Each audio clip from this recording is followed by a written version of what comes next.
Le ministère Jésus le refuge tient à vous présenter cette leçon biblique pour enfants dans le but d'amener l'enfant à la connaissance du Christ.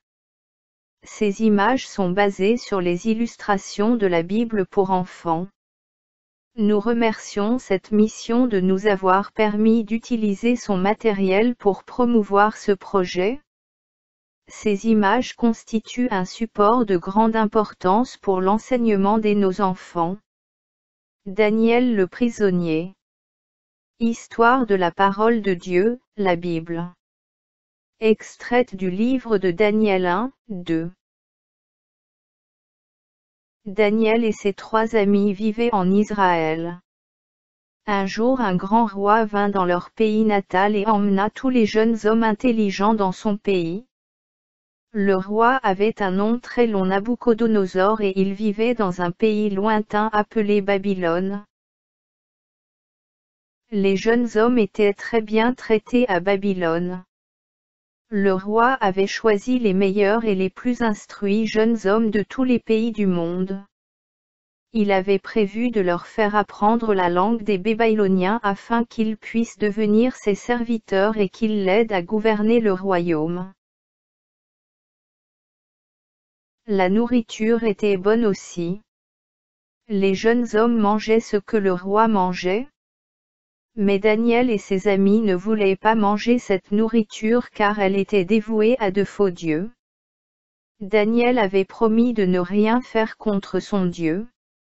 Le Dieu d'Israël avait ordonné à ces gens de n'avoir rien à faire avec des idoles ou des faux dieux. Il accepta de faire un essai avec Daniel et ses amis. Pendant 10 jours ils ne mangeraient que des légumes et ne boiraient que de l'eau. Au bout de 10 jours, Daniel et ses amis avaient meilleure mine que tous les jeunes hommes qui avaient mangé la nourriture du roi.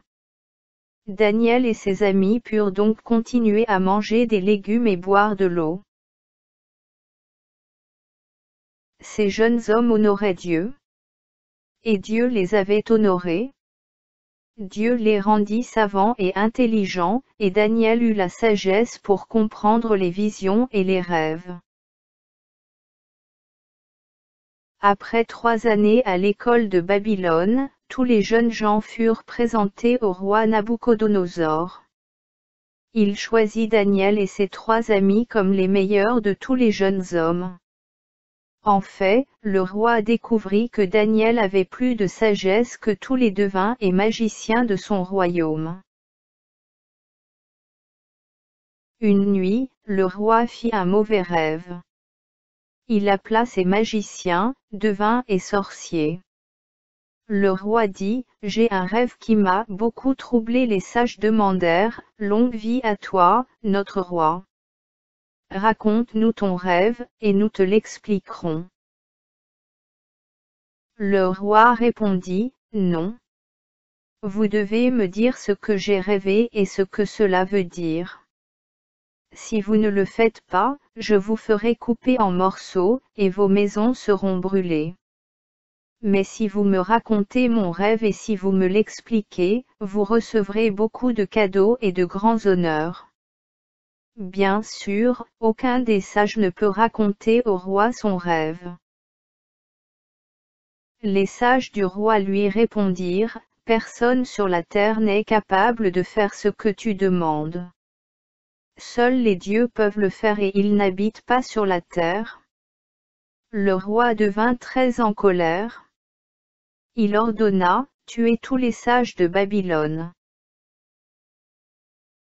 Lorsque les soldats vinrent chercher Daniel, il demanda à Arioch, le capitaine du roi, pourquoi le roi a-t-il ordonné la mort de tous les sages. Alors Arioch lui raconta tout ce qui s'était passé. Daniel alla trouver le roi. Il lui demanda de lui laisser un peu de temps pour pouvoir lui expliquer son rêve. Daniel rentra chez lui, et raconta tout à ses amis Anania, Michel et Azaria. Daniel ne savait pas ce qu'était le rêve ou ce qu'il voulait dire, mais il savait qui savait tout. C'était Dieu. Alors Daniel et ses amis prièrent. Dieu fit connaître à Daniel le rêve du roi et sa signification. Daniel se mit à chanter la louange du Dieu qui est au ciel, chantons la louange de Dieu en tout temps. La sagesse et la puissance sont à lui. Daniel s'empressa d'aller voir le roi et lui dit, il y a un Dieu qui est au ciel et qui révèle les secrets. Il dit au roi ce qu'il avait rêvé et ce que son rêve voulait dire. Lorsque le roi Nabuchodonosor entendit le rêve et sa signification, il s'inclina devant Daniel et lui dit, ton Dieu est le plus grand des dieux, le maître des rois. Il fait comprendre ce qui est mystérieux, puisque tu as pu me révéler ce secret. Ensuite, le roi fit de Daniel un grand homme, et il lui donna beaucoup de cadeaux. Il le fit gouverneur de toute la province de Babylone, et chef de tous les sages.